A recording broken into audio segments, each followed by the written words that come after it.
Olá! Nessa aula, veremos como um texto se remete a outro texto, ou seja, como ocorre a intertextualidade. Para ampliar a noção fundamental de texto, você desenvolverá, por meio dessa aula, as habilidades para compreender a interdiscursividade.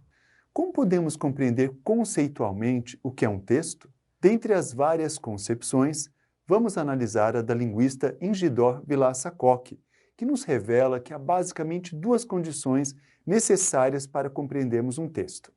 A primeira é que ele precisa obrigatoriamente fazer sentido, ou seja, deve haver textualidade.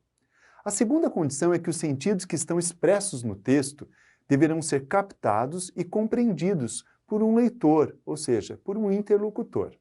De acordo com a pesquisadora, o texto deve ser encarado como um produto lógico do pensamento, a representação mental do autor, nada mais cabendo ao leitor, ouvinte, senão captar essa representação mental, justamente com as intenções, que são psicológicas, do produtor. Observe o texto a seguir. Ao dizer, José Bonifácio, que foi vereador da cidade de Brotolândia, que provocou a fúria do prefeito que não havia biblioteca para as crianças da pré-escola do município. Há diversas palavras que estão interligadas. No entanto, elas formam um texto que não possui textualidade, ou seja, sentido, e assim não podemos compreender a mensagem. Há determinadas conjunções como que e para que não estão formando as devidas ligações. Dessa forma, observamos graves problemas de coesão que acarretaram total falta de coerência. Note agora o mesmo texto escrito de forma coesa e coerente.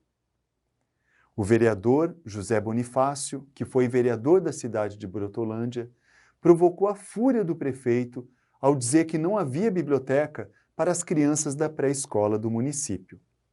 Observe que o texto organizado nos oportunizou adequada leitura e compreensão. Note que, dessa forma, o texto acima atendeu às duas premissas de Ingidor Villassa-Koch, ou seja, textualidade e adequação de sentidos por parte do interlocutor. O discurso. Ao realizarmos a leitura de um texto, devemos atentar que ele vai muito além da textualidade, pois todo texto demanda por parte do leitor, interlocutor, uma interpretação cognitiva e também social. Dessa forma, de acordo com a linguista Jocelyne Jasson, nós, leitores, comportamos-nos de maneiras diferentes conforme os textos que nos são apresentados, pois temos individualmente nossas opiniões, nossas ideologias. O conceito de discurso textual está relacionado à ideologia, conjunto de ideias e ações de uma pessoa ou de um grupo de indivíduos. De acordo com a pesquisadora Eni Orlandi, o conceito de discurso está intrinsecamente ligado à linguagem e aos efeitos de sentido entre os interlocutores. Faz-se necessário também entender que o discurso segue sempre uma linha ideológica, que deve ser compreendida como crenças que adquirimos ao longo de nossas vidas e que nos constituem como sujeitos. Observe o texto da tirinha a seguir. Pause o vídeo e analise quadro a quadro o cartoon. Observe que é uma perspectiva negativa por parte da personagem Mafalda ao comparar a palavra política a um palavrão. Note que, assim como Mafalda, somos fruto de muitos discursos, valores que adquirimos ao longo de nossas vidas, que foram legados de nossos pais, de nossa escola e até mesmo por influência do meio em que vivemos. Intertextualidade e interdiscursividade. Vamos observar os textos Canção do Exílio, de Gonçalves Dias, e Canção do Exílio, de Murilo Mendes. Observe que o primeiro texto, que foi escrito em 1847, o autor Gonçalves Dias expressa-se por meio de palavras muito típicas para o seu tempo, como gorjeiam, várzeas, primores, desfrute e quinda. Termos que apresentam uma nação sob um aspecto romantizado e até mesmo paradisíaco, valores idealizados sob a ótica romântica do Brasil ainda imperial. No segundo texto, escrito em 1930, o autor Murilo Mendes realiza diversas críticas à ideia de nação idealizada, apontando uma nação que, na segunda metade do século XX, vivenciava os dissabores das péssimas condições habitacionais de saúde das grandes cidades do Brasil, que recebia uma massa migratória de diversos países da Europa, que aos poucos substituía a mão de obra escrava. Palavras como macieira da Califórnia remetem à presença norte-americana e ao colonialismo. Monistas e polacos sugerem a influência europeia na cultura brasileira.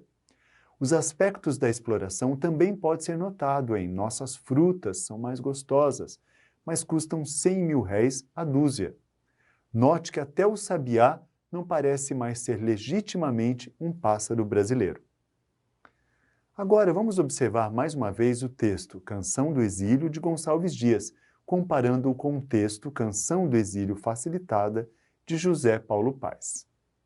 Como já disse, o primeiro texto foi escrito no período em que o Brasil ainda era um país imperial, e a ideia de nação era construída de forma grandiosa e romantizada. Repare que o texto de José Paulo Paes, escrito em 1976, na era pós-moderna, critica esse modelo da era romântica por meio de pouquíssimas palavras, por isso o termo facilitada do título. Note que a palavra lá simboliza a terra distante, o Brasil. A interjeição a remete à saudade. Sofá e sinhá fazem uma referência irônica ao modelo decadente de sociedade do século XIX. E para finalizar, uma outra interjeição, um bá, que simboliza a insatisfação e a banalização do exílio. Notou a oposição de sentido entre os textos? Observe que o segundo e o terceiro texto foram construídos a partir do primeiro, ou seja, ambos citaram explicitamente o poema de Gonçalves Dias. Denominamos esse fenômeno intertextualidade. Os dois textos posteriores ao texto de Gonçalves Dias foram criados evidenciando discursos opostos a uma noção idealizada e grandiosa de nação. Gonçalves Dias exalta a pátria, a nação, referindo-se ao que o país possui de mais belo. Os textos dos seus sucessores, porém, apontam variadas críticas políticas, que tratam desde o estrangeirismo até o total descrédito da nação brasileira. O segundo e o terceiro texto apontam discursos ideológicos opostos ao primeiro texto, realizando assim uma interdiscursividade entre eles. Nos círculos acadêmicos, observe que nos atemos diariamente com diversos discursos presentes nos textos científicos.